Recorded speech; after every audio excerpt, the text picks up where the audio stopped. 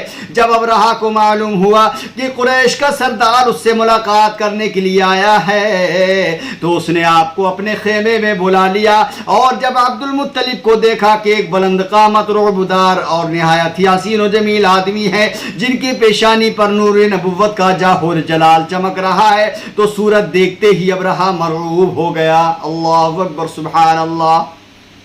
اور بے اختیار تخت شاہی سے اتر کر آپ کی تعظیم و تکریم کے لیے کھڑا ہو گیا اور اپنے برابر بٹھا کر دریافت کیا کہ کہیے سردار قریش، یہاں آپ کی تشریف آوری کا کیا مقصد ہے؟ عبد المطلب نے جواب دیا کہ ہمارے اونٹ اور بکریاں وغیرہ جو آپ کے لشکر کے سپاہی ہانک لائے ہیں، آپ ان سب مویشیوں کو ہمارے سپرد کر دیجئے. یہ سن کر ابرہہ نے کہا کہ اے سردار قریش، میں تو یہ سمجھتا تھا کہ آپ بہت ہی حوصلہ مند اور شاندار آدمی ہے، مگر آپ نے مجھ سے اپنے اونٹوں کا سوال کر کے میری نظروں میں اپنا وقار قائم کر دیا.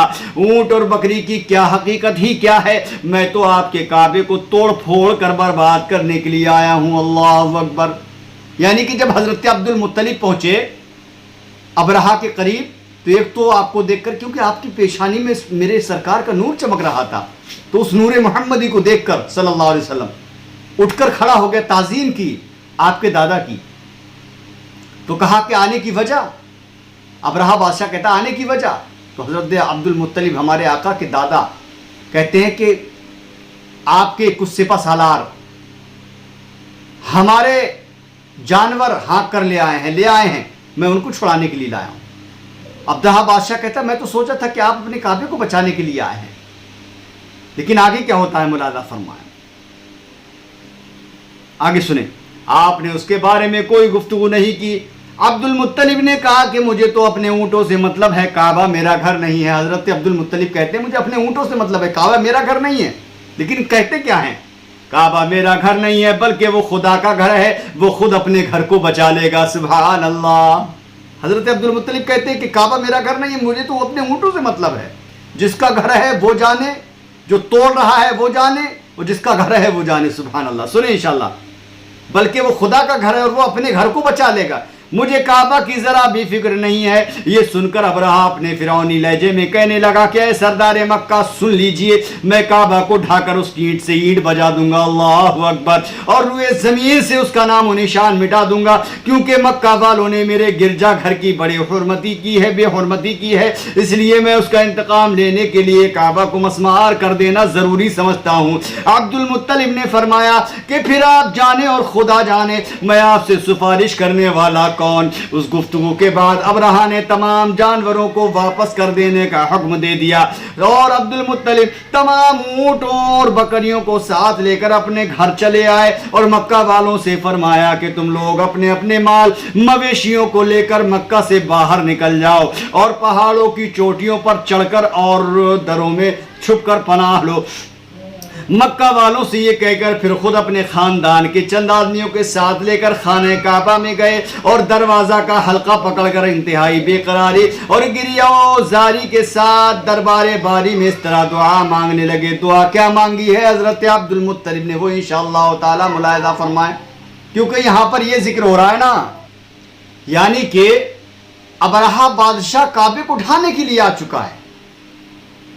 حضرت عبد المطلب جب آئے، آپ نے سنا آپ کی پیشانی میں سرکار کا نور چمک رہا تھا. اللہ اکبر. تو نور دیکھ کر، نور محمدی صلی اللہ علیہ وسلم کا آپ کی پیشانی میں دیکھ کر وہ اٹھ کر کھڑا ہو گیا، تعظیم کی آپ کے دادا کی. پھر کہنے لگا اے عبد المطلب، اے سردار مکہ، آپ کیوں آئے ہیں؟ تو کہا کہ میں اپنے اونٹوں کو لینے کے لیے، میں اپنے جانوروں کو لینے کے لیے آیا ہوں. اللہ اکبر. کہا تمہیں کعبے کی ذرا بھی فکر نہیں ہے؟ تو حضرت عبد المطلب کہتے ہیں کہ مجھے کوئی فکر نہیں، مجھے اپنے اونٹوں سے مطلب ہے. سبحان اللہ. کہتے کعبہ خدا کا گھر ہے، مجھے کوئی مطلب نہیں ہے. کہ کعبے والا جانے، کعبے کو ڈھانے والا جانے. جس کا کعبہ ہے وہ خود اپنے کعبے کی حفاظت فرمائے گا. عبد المطلب دعا کی، سرکار کے دادا نے اللہ کی بارگاہ میں دعا کی، اے رب کائنات تو اپنے گھر کی حفاظت فرما. اللہ. دعا کے لیے ہاتھ اٹھا دیے، اللہ اللہ، لیکن آخرکار دعا کی کیا کی حضرت عبد المطلب نے، کیا کی ہے انشاءاللہ وہ دوسرے پارٹ میں آپ ملاحظہ فرمائیں۔ بس میں یہی چاہتا ہوں کہ یہاں سے آپ سنیں اگلے انشاءاللہ دوسرے پارٹ میں سیرت مصطفیٰ صلی اللہ علیہ وسلم، چھوڑنا مت، انشاءاللہ ایک ایک پارٹ آپ سننا، آپ کا ایمان تازہ ہو جائے گا۔ اللہ کی بارگاہ میں تھوڑی سی میں دعا کر لوں، آپ بھی میری دعا میں شامل ہو جائیں۔ میں یا اللہ رحمان رحیم رب قریب پروردگار عالم، میں سیرت مصطفیٰ صلی اللہ علیہ وسلم کا ذکر کر رہا ہوں، میرے کہنے میں بولنے میں لغزش یا کوتاہی کوئی کمی لفظاً یا معنن ہو جائے اللہ تو اس کو اپنے حبیب پاک کی صدقے میں معاف فرما دینا۔ یا اللہ جو سیرت مصطفیٰ صلی اللہ علیہ وسلم میرے چینل سجاد نظامی ورلڈ پہ جو سن رہے ہیں اللہ تو ان کی حفاظت فرما، ان کو تمام ہی آفت و بلائیہ سے محفوظ و معمون فرما دے۔ یا اللہ تو ان سب کی آرزو کو پورا فرما دے۔ یا اللہ یا خاص کر میرے چینل کے ذریعے سے ایک فون میرے پاس آیا لکھنؤ سے، شاہنہ بھی کر کے کوئی محترمہ ان کا فون آیا ہے، اللہ ان کو ہارٹ کی بیماری اور قرضے میں بہت بری طریقے سے وہ پھنسی ہوئی ہیں، بہت قرضہ ہے اللہ تو ان کو قرض سے نجات عطا فرما دے۔ اللہ شاہنہ بھی یا اللہ تو ان کے تمام ہی اگر کوئی پریشانی ہے اللہ تو ان کو پریشانی کو نجات عطا فرما دے۔ جو بھی میرے ویورز ہیں بلکہ تمام ہی عالم اسلام کے لیے میں دعا کر رہا ہوں یا اللہ جو کورونا وائرس جیسی مہاماری ہے یا اللہ اس سب کو ہم کو نجات عطا فرما دے، ہم سب کو قرآن پاک کا صدقہ عطا فرما کر حضور صلی کائنات صلی اللہ علیہ وسلم کے صدقے میں ہماری زندگیوں میں بے پناہ برکت عطا فرما دے۔ جو لوگ جن کے والدین گزر چکے ہیں ان کی عمر یا اللہ ان کے گناہ صغیرہ کبیرہ کو معاف عطا فرما دے، اور جن کے ماں باپ حیات ہیں ان کی عمر میں بے پناہ برکتیں فرما کر یا اللہ ان کی آرزو کو پورا فرما دے۔ یا اللہ جن کے بچے چھوٹے چھوٹے ہیں ان کو علم دین حاصل کرنے کی توفیق عطا فرما دے، ان بچوں کو عمر میں پناہ برکت عطا فرما دے، آمین یا رب العالمین برحمتک یا ارحم الراحمین صلی اللہ علیہ وسلم، لا الہ الا اللہ محمد رسول اللہ۔ دوستو بس یہی کہوں گا کہ زیادہ سے زیادہ شیئر کرنا انشاءاللہ دوسرے پارٹ میں حضرت عبد المطلب نے کیسے کر کے دعا کی ہے، کیا ہونے والا ہے، ٹھیک ہے، ضرور انشاءاللہ ملاحظہ فرما۔ ملتا ہوں میں دوسرے پارٹ میں انشاءاللہ تعالی اگلے، جب تک کے لیے مجھے دے اجازت، اللہ حافظ، السلام علیکم ورحمۃ اللہ وبرکاتہ۔